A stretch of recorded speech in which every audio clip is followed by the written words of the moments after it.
Programi i rrjedhimit të kullave, një nisëm që lidh trashëgimin, turizmin dhe zhvillimin e qëndrueshëm, është zgjeruar me përfshirjen e Agjencisë Shtetërore të Kadastrës dhe Fakultetit të Arkitekturës. Në bashkëpunim me Ministrinë e Turizmit, Kulturës dhe Sportit, këto dy institucione do të konsolidojnë një qasje të integruar për adresimin e çështjeve të pronësisë dhe zhvillimin e projekteve të restaurimit, duke forcuar bazat për investime, zhvillim ekonomik lokal dhe rritje të turizmit kulturor. Ministri Blendi Gonxha, i pranishëm në aktivitetin e prezantimit kësaj faze të re në Malësi të Madhe, tha se ky program synon të mbrojë dhe të rihetësojë një nga elementet më përfaqësues të identitetit kulturor në Shqipërinë e Veriut, duke bërë atë pjesë aktive të jetës së sotme. Në këtë fazë janë ndërmarrë aktivitetet kryesore si inventarizimi i kullave në 4 qarqet, në Lezhë, në Shkodër, Dibër dhe në Kukës, hartëzimi digjital përmes një sistemi GIS, analiza e statusit ligjor dhe pronësisë, zhvillimi i koncepteve të projekteve të restaurimit në bashkëpunim me Fakultetin e Arkitekturës dhe hartimi i rekomandimeve për funksionalizimin në fusha si muzealizimi, etnografia, muzikologjia, trashëgimia kulinare e tjerë. Paralelisht për përgatitet një programi plot dhe integruar i gjithë rrjedhimit dhe i vënies në përdorim në kuptimin e plot të fjalës të këtyre objekteve, të cilat janë në fakt edhe ndërmarrje nga pikpamja ekonomike, por edhe qendra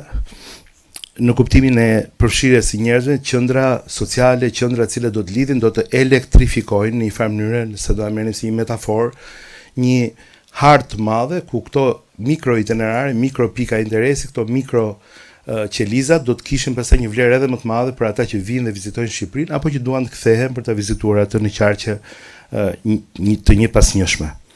Janë inventarizuar dhe dokumentuar 523 kulla. Paralelisht po zhvillon analiza të detajuara mbi statusin ligjor dhe pronësinë e kullave, ndërsa në bashkëpunim me Fakultetin e Arkitekturës po hartohen projekte konkrete restaurimi. Ky bashkëpunim është shoqëruar edhe me dokumentimin e plot, siç e tham, të kullave përmes teknologjive bashkëkohore, si skanimi me lazer dhe modelimi volumetrik 3D, duke krijuar një platformë ku këto të dhëna të standardizuara flejnë pastaj për ndërhyrjet e ardhshme restauruese në mënyrë shumë më të plotë. Ndërkohë po zhvillohen analiza detajuara mbi statusin ligjor dhe pronësinë e kullave, ndërsa në bashkëpunim me Fakultetin e Arkitekturës po hartohen projekte konkrete, siç e tham, restaurimi. Në këtë kuadër vjen puna në teren për asistimin e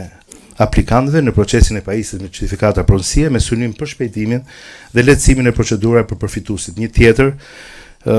plagë e vjetër historike e vendit tonë që shkon paralel me punën tonë për integrimin dhe punën tonë për gjithë modernizimin e kadastrës edhe të si të themi të zgjidhjes të një nga problemeve që kanë një pjesë e mirë e pronarëve, jo vetëm të kullave në fjalë, por edhe të objekteve të ndryshme në territor. Në fazën e ardhshme, programi parashikon kalimin në zbatimin e plot gjatë periudhës 2027-2029. Kjo fazë përfshin angazhim buxhetor të Ministrisë bazuar në rekomandimet e programit me një planifikim fillestar prej 400.000 euro për vitin 2027. Paralelisht do të nisë zbatimi i programit kombëtar 3 vjeçar që synon të fokusohet në restaurim, funksionalizim dhe integrim të kullave në rrjetin turistik kombëtar.